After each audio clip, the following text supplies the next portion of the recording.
अस्सलामुअलैकुम, आप देख रहे हैं समा। मैं हूं फवाद ज़ैदी और मैं हूं किरण आफ्ताब। अभी बात करेंगे मुल्तान में पुलिस गर्दी की। पुलिस के मुबैना तशद्दुद से एक शख्स जाँ बहक हो गया है। वाक़े का मुकदमा मकतूल के भाई की मुद्दत में पुलिस अफसर समेत 3 अहलकारों के खिलाफ दर्ज कर लिया गया है। ऐसे में पुलिस का क्या कहना है वो भी जानिए। पुलिस का कहना है मुल्जिमान ने पुलिस पार्टी पर फायरिंग की, डंडों से हमला किया था। इसका मुकदमा भी थाने में दर्ज किया गया। आमिर इकबाल की रिपोर्ट। मुल्तान में मुबैना पुलिस तशद्दुद से नेमत अली जाँ बहक हो गया। वाक़े का मुकदमा मकतूल के भाई की मुद्दत में थाना बुदला सनत में दर्ज कर लिया गया। FIR में ASI असगर समेत 3 नामालूम एहलकारों को नामजद किया गया। वाले साहब को धक्का दिया है और जो उनके पास पिस्टल था उसके बट के साथ उन्होंने आंख के साथ कान की पट्टी के ऊपर उन्होंने वो बट मारा, जिसकी वजह से वो मौके पे गिर गया। दूसरी जानिब पुलिस का कहना है इस्लामपुर गुजरा में मंशियात फरोशों के खिलाफ कार्रवाई के लिए गए तो मुल्जमान ने पुलिस पार्टी पर हमला कर दिया और मुल्जिम को छुड़ा कर ले गए। FIR दर्ज कर दी है, पोस्टमार्टम हो रहा है और इसमें जो मेरिट के ऊपर इंशाल्लाह इन्वेस्टिगेशन की जाएगी और SSP इन्वेस्टिगेशन की निगरानी में मैंने एक इन्वेस्टिगेशन टीम तश्कील दे दी है। पुलिस के मुताबिक नेमत अली की मौत की असल वजह पोस्टमार्टम रिपोर्ट के बाद मालूम होगी। आमिर इकबाल, समा, मुल्तान। गुजरात में पुलिस गर्दी का एक और वाक़या सामने आ गया है। मुबैना तशद्दुद से 48 साल अरशद अली की जान चली गई है। अहले खाना के मुताबिक पुलिस ने रात को अरशद अली को हिरासत में लिया था और सुबह उसकी लाश हवाले कर दी। अरशद के घर वालों और रिश्तेदारों की बड़ी तादाद थाना ककराली पहुँच गई और लाश रख कर एहतजाज किया। मुजाहिरीन को देख कर पुलिस एहलकार फरार हो गए। बुरसा का इल्ज़ाम है कि अरशद को बदतरीन तशद्दुद का निशाना बनाया गया, जिससे उसकी जान चली गई। DPO ने SHO, तफ्तीशी ऑफिसर और मुहर्रर को मुअत्तल करके तहकीकात शुरू कर दी हैं। सक्खर में दोहरे कत्ल की वारदात। पुलिस एहलकार ने गैरत के नाम पर बाप और बेटी को गोलियां मारकर कत्ल किया। साहिल जोगी की रिपोर्ट।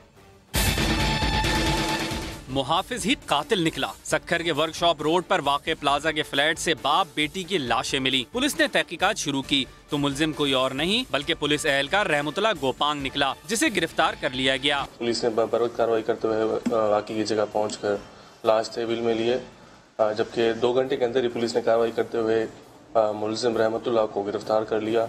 मुल्जिम ने कुर्बान गोपांग और आसिया बीबी के कत्ल का एतराफ़ कर लिया। गैरत और इज्जत के मसले पे जो है ना, मैंने उनको बहुत समझाया और मेरी मंगेतर थी, इस वजह से वो कत्ल हुआ है। मकतूला आसिया बीबी को 8 साल पहले तलाक हुई, जो 2 बच्चों के साथ वालिद के घर पर रहती थी। कैमरामैन राहिम मंगरियों के साथ साहिल जोगी, समा, सक्खर। उधर सरगोदा के इलाके चुंगी नंबर 9 में शादी में हवाई फायरिंग हुई। पुलिस शादी हॉल के बाहर पहुंच गई, बारातियों की तलाशी ली। दुल्हा मौके से फरार हुआ तो चचा को गिरफ्तार कर लिया। मजीद जानते हैं समग्र नुमाइंदे नईमुर रहमान हमारे साथ मौजूद है। नईमुर रहमान, ये बताइएगा कि फायरिंग किसने की थी, कुछ पता चल पाया, असलहा मिला बारातियों से? जी, ये शादी की तकरीब थी 9 नंबर चुंगी पर एक शादी हॉल में, जहाँ पर हवाई फायरिंग की गई थी मुल्जिमान की जानिब से।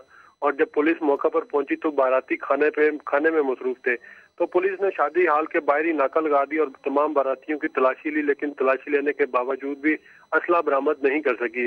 पुलिस ने जब दूल्हे की तलाश शुरू की तो दूल्हा मौका से फरार हो गया और जब कुछ भी ना मिला तो फिर पुलिस ने दूल्हे के चचा को गिरफ्तार करके थाने ले गई है। जी, बहुत शुक्रिया आपका। क्या आपसे कभी किसी ने सरकारी मुलाजमत देने के लिए लाखों रुपए मांगे हैं? अगर कोई ऐसा कहे तो हरगिज झांसे में ना आए। कराची से करोड़ों रुपए लूटने वाला जालसाज पकड़ा गया। साथ साबरी की रिपोर्ट। खबरदार, कराची वाले सुन लें, अगर कोई सरकारी इदारों में मुलाजमत देने का कहे तो पहले तसल्ली कर लें, ऐसा ना हो चूना लग जाए। क्योंकि ऐसा ही 1 करोड़ रुपए का चूना लगाने वाला मुल्जिम गुलशन इकबाल से हत्थे चढ़ गया। मुल्जिम आजम खुद को हसास इदारे और वज़ीर आला सिंध का मुशीर बताता था। तो लोगों को नौकरियां देने का भी झांसा करता था और जाली अपॉइंटमेंट लेटर, कुछ इस तरह के सरकारी इदारों की स्टैम्प्स मिली हैं। कुछ ये लेटर पैड आप देख रहे हैं जिस तरीके से कि CM हाउस के लेटर पैड और ये इस तरह की जाली नंबर प्लेट ये सर रेंटा कार में लगा के और ये लोगों को ये इंप्रेशन देता था कि बहुत बड़ा अफसर है।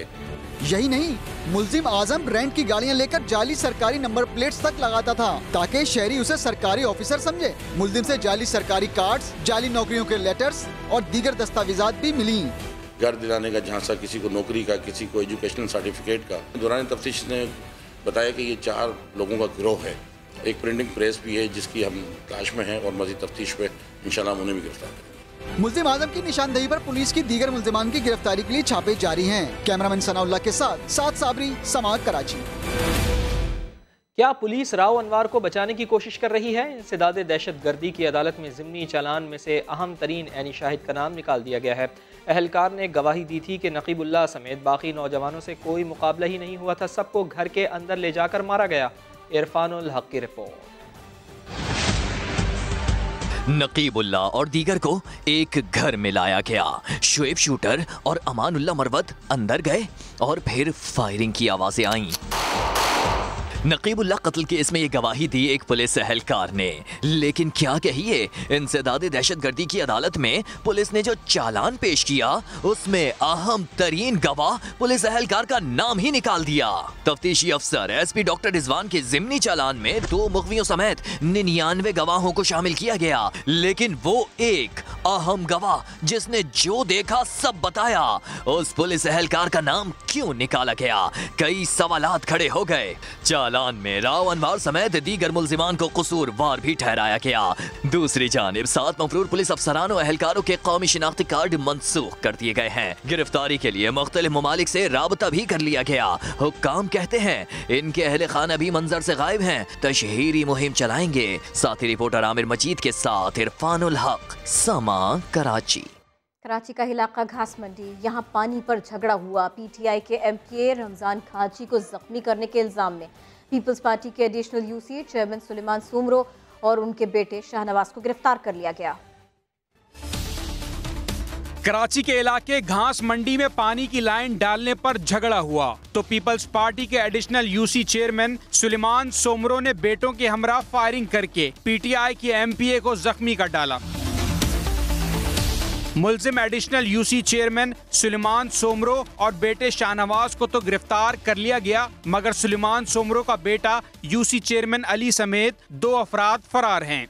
सुलेमान सोमरो नामी एक गुंडा जिसको सिंध गवर्नमेंट की भी बैकिंग हासिल है, न तरक्याती काम करने देता है और अगर कोई करता है तो उसके साथ वो ये हाल करता है। MPA रमजान घांची ने अपने वीडियो बयान में कहा, हम इमरान खान के सिपाही हैं, डरने वाले नहीं। ये 1 गोली चलावे, 10 गोली चलावे और हम इंशाअल्लाह ताला PTI वाले इनका जान नहीं छोड़ेंगे। इनके हर जायज काम जो होंगे हम करेंगे, नाजायज काम इनसे नहीं करने। IG सिंध ने भी फायरिंग वाक़े का नोटिस लेते हुए वाक़े की रिपोर्ट तलब की है।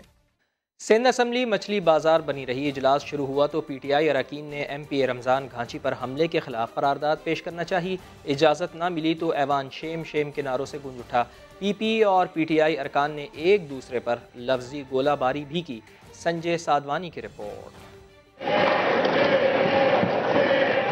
सिंध असेंबली में हुआ खूब हंगामा। PTI ने अपने रुकन रमजान घांची पर हमले के खिलाफ करारदाद पेश करना चाहिए, मगर इजाजत ना मिली तो ऐवान में शेम शेम के नारे गूंजे। कार्रवाई 10 मिनट के लिए रुकी, वो भी काम ना आई। हालात बिगड़ते गए। PP और PTI अरकान आमने सामने आ गए, एक दूसरे के खिलाफ नारे लगाए। स्पीकर आगा सिराज दुरानी ने हाउस को पीर की दोपहर 2 बजे तक मुलतवी कर दिया। ऑपोजिशन अरकान ने धरना भी दिया। लफ्जी गोलाबारी बाहर भी न थमी। PP रहनुमा शैला रजा ने कहा, शहीद किस्मत वाले होते हैं जो PTI के मुकद्दर में नहीं। करारदाद आप किसी भी चीज पे ला सकते हैं और शहीद किस्मत वाले होते हैं जो PTI के मुकद्दर में नहीं है। इसके जवाब में PTI रहनुमा हालिम आदिल शेख ने भी कोई कसर न छोड़ी, कहा हम तो गाजियों में से हैं। शैला रजा ने कहा कि हमारी किस्मत में शहादत नहीं, हम गाजी हैं, मुल्क को आगे लेके जाएंगे। हालिम आदिल शेख ने मजीद कहा कि बिलावल की शिकस्त का बदला हमारे टाइगर से लिया गया है। कराची के रिफाई प्लॉट्स पर चाइना कटिंग का मामला। सुप्रीम कोर्ट ने डिप्टी डायरेक्टर KDA की दरख्वास्त से जमानत मुस्तरद कर दी है। अदालत ने रिमार्क्स दिए हैं कि कराची के साथ इन्होंने जो किया इस पर किसी रियायत के मुस्तहिक नहीं। नैब अदालत को 3 माह में रेफरेंस का फैसला सुनाने का हुक्म भी दे दिया। इरफानुल हक की report. Supreme court Karachi registry में गुलिस्तान जौहर में रफाई प्लॉट्स पर चाइना कटिंग के मामले की समाअत हुई तो अदालत ने डिप्टी डायरेक्टर KDA की दरख्वास्त से जमानत मुस्तरद कर दी। जस्टिस गुलजार अहमद ने रिमार्क्स दिए, कराची के साथ इन्होंने जो किया है इस पर किसी रियायत के मुस्तहक नहीं। अदालत ने इस्तफसार किया कि नैब अदालतों में क्या होता है, हमारे सामने मुकदमात क्यों आ रहे हैं। नैब एक ही दिन तमाम गवाहों को अदालत में पेश करे। सुप्रीम कोर्ट ने नैब अदालत को 3 माह में रेफरेंस का फैसला सुनाने का हुक्म भी दिया। दूसरी जानिब सुप्रीम कोर्ट के हुक्म पर कराची के रिहायशी प्लॉट्स पर कमर्शियल काम करने वाले अरबों रुपए मालियत के 930 प्लॉट्स की फहरिस्त तैयार की जा चुकी है। DG SBCA ने डायरेक्टर्स को हुक्म दिया है कि 3 दिन में नोटिस देकर एक्शन कर दें, जिसमें सबसे पहले शादी हॉल्स और बैंक्वेट गिराए जाएंगे। एक्शन के लिए SBCA ने अमले की हफ्तावार छुट्टियां भी मंसूख कर दी हैं, जबकि SBCA की फहरिस्त में नाज़िमाबाद, फिर PECHS, तारिक रोड, शाहरा फैसल और फिर कारसाज रोड की बारी आएगी। कराची को 40 साल पहले की हालत में फौरी बहाल नहीं किया जा सकता, लॉन्ग टर्म प्लानिंग करनी होगी। रिहायशी प्लॉट्स पर कमर्शियल तामीरात खत्म नहीं करा सकते। वजीर बल्दियात सईद गनी ने मौजरत की, कहा ओहदा तो छोड़ सकते हैं लेकिन किसी को बेघर नहीं कर सकते।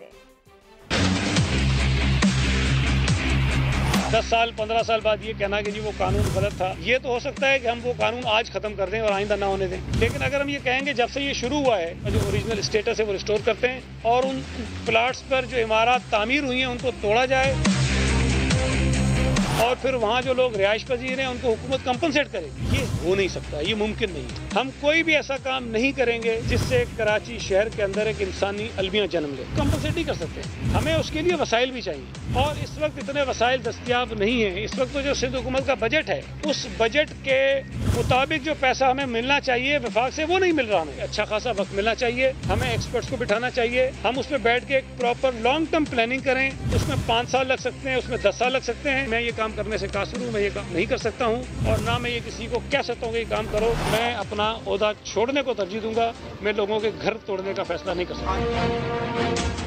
Sindh mega money laundering scandal की पिक्चर अभी बाकी है जनाब। JIT ने सारा का सारा रिकॉर्ड नैब के हवाले कर दिया है। अब नैब की बारी है कि किस किस महकमे से ओमनी ग्रुप को कितनी सब्सिडी मिली, सबका हिसाब लिया जाएगा। तफसील बता रहे हैं मंसूर मुगैरी। सिंध का मेगा मनी लॉन्ड्रिंग स्कैंडल कहानी अभी खत्म नहीं हुई। सुप्रीम कोर्ट की हिदायत पर तफ्तीश करने वाली टीम ने जो कुछ मालूम किया, अब नैब सारा हिसाब लेगा। नैब रावलपिंडी ने 4 टीमें बना दी। कराची के 2 अफसरान को टीमों का सरबराह बनाया। सिंध हुकूमत के किस किस महकमे ने ओमनी ग्रुप को नवाजा, अरबों रुपए की सब्सिडी दी गई, सरकारी जमीनों को कौड़ियों के दाम बेच दिया गया। नैब सारी छानबीन करेगा। स्कैंडल में ओमनी ग्रुप के सरबराह अनवर मजीद, उनके बेटे AG मजीद, हुसैन लवाई, ताहर रज़ा गिरफ्तार हैं, जबकि आसिफ जरदारी, उनकी बहन फरियाल दालपुर जमानत पर हैं। बिलावल भुट्टो जरदारी भी इसी केस की जद में हैं। तफ्तीश का दायरा वजीर आला सिंध मुराद अली शाह के गिर्द भी घूम रहा है। नैब आइंदा हफ्ते से तफ्तीश शुरू करेगा। मंसूर मुगैरी, समा, कराची। वज़ीर आज़म की बहन अलीमा खान के वकील ने कहा उनकी मौक्किला ने वाजिबुल अदा टैक्स जुज़वी तौर पर अदा कर दिया है, बाकी रकम भी अदा कर रही हैं। पाकिस्तानियों की खुफिया जायदादों पर FBR का बड़ा फैसला भी सामने आया। गैर जाहिर शुदा मुल्की और गैर मुल्की असासे मुंजमद कराए जा सकते हैं।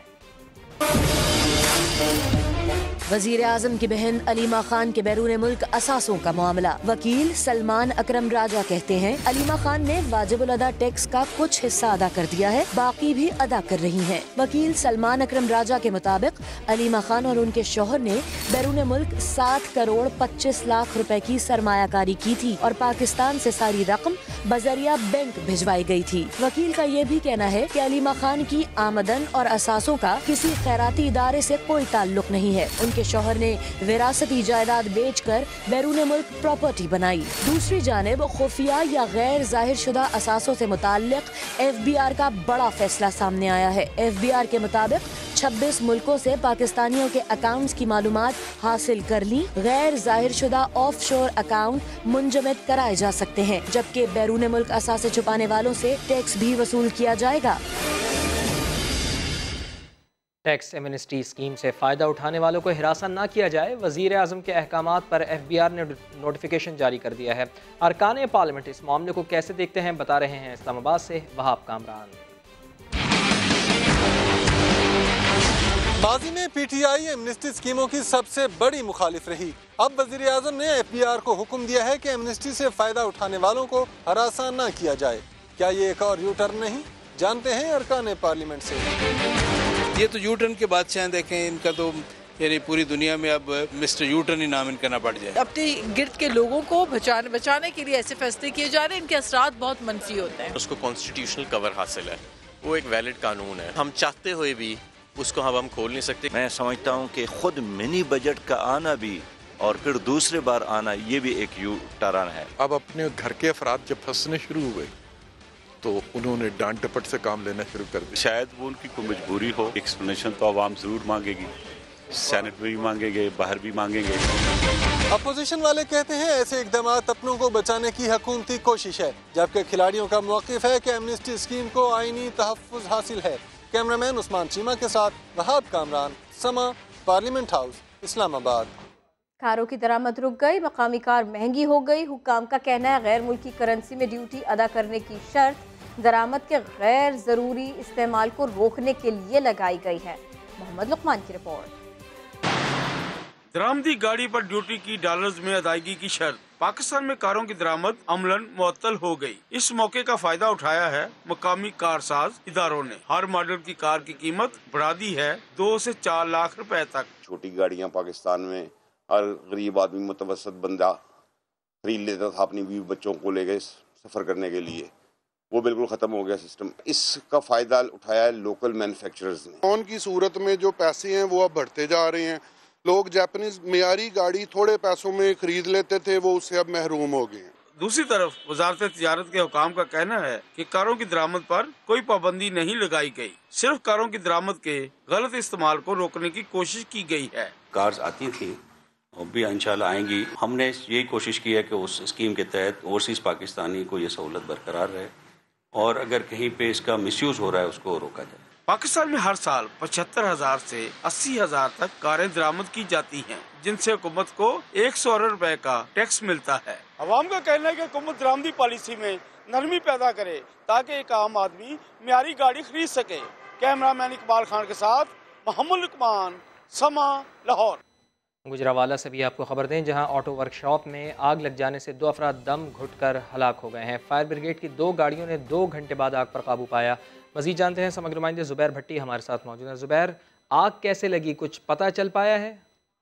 आज भी कि ये गुजरावाला का इलाका है, ऑटो मार्केट है सबसे बड़ी गुजरावाला की, जहाँ पर ये अफसोसनाक वाकया पेश आया है। शॉर्ट सर्किट के बायस ये आग लगी है, जिसके बायस देखते जो आग है उसने पूरी दुकान को लपेट में ले लिया। यहाँ पर जो है मोटरसाइकिल का ऑटो स्पेयर पार्ट जो सामान है वो पड़ा हुआ था, प्लास्टिक का सामान था, जिसके बायस जो धुआं ज्यादा फैलने की वजह से जो शॉप मालिक है सिकंदर और 16 साल एक और जो लड़का है मुलाजिम, वो जो है मौका पर ही जो दम घुटने से उनकी जो हालत खैर, उनको DH हॉस्पिटल में किया, जहाँ पर वो जो है दम तोड़ चुके हैं। जिसके बाद जो रेस्क्यू है उन्होंने 2 घंटे के आग पर मुकम्मल तौर पर काबू पा लिया। बहुत शुक्रिया आपका, आपने हमें आगाह किया। ज़ुबैर भट्टी।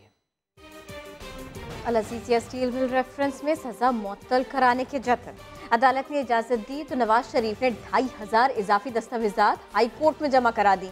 तमाम गवाहान की जानिब से पेश किए गए शवाहिद भी सजा मुअत्तली की दरख्वास्त का हिस्सा बना दिए गए। सुहेल रशीद की रिपोर्ट।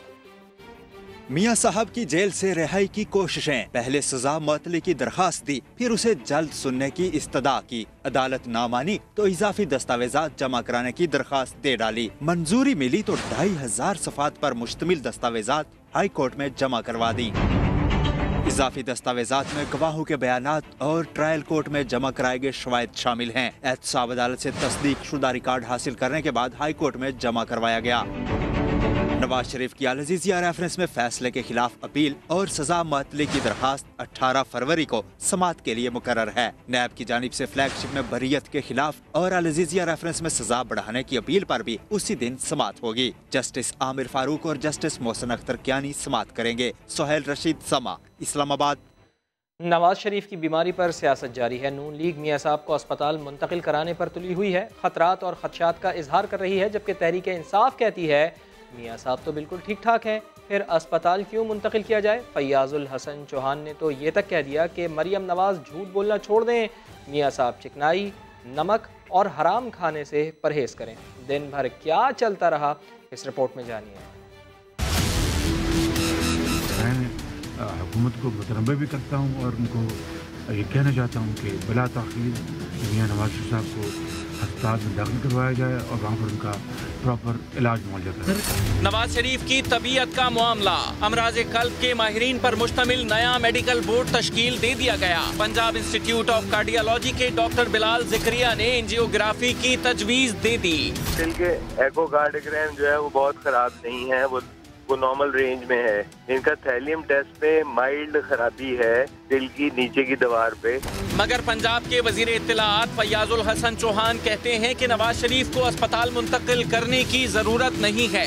दिल का एक नीचे वाला हिस्सा जो है ना वो बड़ा हो गया है। उसके लिए एहतियात ये होती है कि ब्लड प्रेशर की दवाई रेगुलर खानी है, चिकनाई से और नमक से परहेज करना है, और नवाज शरीफ साहब के लिए स्पेशल ये कि हराम माल से भी परहेज करना है। अरकान पार्लियामेंट कहते हैं कि सेहत की बुनियादी सहूलियात की फराहमी हर फर्द का बुनियादी हक है। इस किस्म की बीमारी के ऊपर उधर से भी गलत है, इधर से भी गलत है। जरूरी है हुकूमत वक्त पर कि उनकी सेहत को उनको तमाम तिब्बी सहूलियात हम पहुँचाई जाए। कोट लखपत जेल में कैद नवाज शरीफ का PIC लाहौर में मुआयना भी किया गया। मेडिकल रिपोर्ट के मुताबिक साबिक वजीर आजम के दिल का बायां हिस्सा मामूली सा बढ़ा हुआ है। मुस्लिम लीग नून का हुकूमत पर पार्लियामेंट को धमकाने का इल्जाम। शाहिद खाकान अब्बासी कहते हैं नईमुल हक ने ट्वीट पर ऑपोजिशन लीडर को धमकी दी। अगर शहबाज शरीफ ऐवान में नहीं आए तो इमरान खान को भी असेंबली में आने नहीं देंगे। ख्वाजा आसिफ ने दावा किया कि नईमुल हक ने वजीर आजम के इशारे पर इश्तियाल अंगेज ट्वीट किए। एक शख्स हैं नईमुल हक साहब, उन्होंने 3 ट्वीट किए। लीडर ऑफ अपोजिशन को धमकी दी, अपोजिशन को धमकी दी, कहा कि आप जेलों में सड़ना चाहते हैं, मैं प्रोडक्शन ऑर्डर बंद करा दूंगा, आपको मैं असेंबली में नहीं आने दूंगा।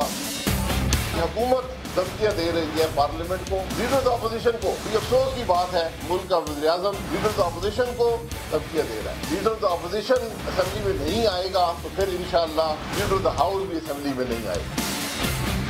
वज़ीर आज़म के बिहाफ पे इन्होंने ये ट्वीट किए हैं। अभी से इनको इतनी तकलीफ शुरू हो गई है, नंबर बनाने की गेम PTI में चली हुई है। वज़ीर आज़म जो है गाली को इनकरेज करता है। देखें, हम चाहते हैं कि ये अदारा काम करे, ये सिस्टम काम करे, तो उन्होंने रूनुमाई की है। हम तो उनका तलाशे गुमशुदा का इश्तिहार देने लगे थे, तो ये आगे आगे देखिए तब्दीली वाले भी भुगत लेंगे। अगर ये माहौल इन्होंने पार्लियामेंट में रखना है तो हम भी तैयार हैं उसके लिए। हुकूमत में भी होते हुए पार्लियामेंट का इन्होंने एहतराम नहीं करना तो फिर ये मामला नहीं चल सकेगा। जो कल तक एक दूसरे को बर्दाश्त नहीं करते थे, आज एक दूसरे के कानों में खुसर खुसर करते हैं। उमरकोट में कारकुनान से खिताब करते हुए वजीर खारिजा शाह महमूद कुरैशी बोले, हमें कहा जाता है हुकूमत मुद्दत पूरी नहीं कर सकेगी, हुकूमत जाती है तो जाए, उसूलों पर सौदा नहीं करेंगे। आज पंजाब ने पीपल्स पार्टी को मुस्तरद कर दिया है। आज खैबर पख्तूनख्वा ने पीपल्स पार्टी को मुस्तरद कर दिया है। आज बलोचिस्तान में पीपल्स पार्टी का वो मकाम नहीं रहा जो एक जमाने में हुआ करता था। आजाद कश्मीर में भी और गिलगित बल्तिस्तान में मेरी आने वाले इंतखाबात में मेरी निगाह तब्दीली देख रही है।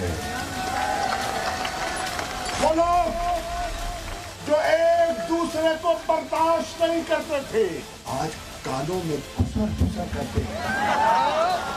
ये सब इकट्ठे हो रहे हैं और हमें कहा जाता है अगर ये इकट्ठे हो गए तो बड़ा खतरा हो जाएगा जनाब। ये हुकूमत अपनी मियाद पूरी नहीं कर पाएगी। हुकूमत जाती है तो चली जाए, अपने असूल का सौदा नहीं करेंगे। मजीद खबरें आपको देंगे, लेकिन पहले एक ब्रेक लेंगे। हमारे साथ रहिए।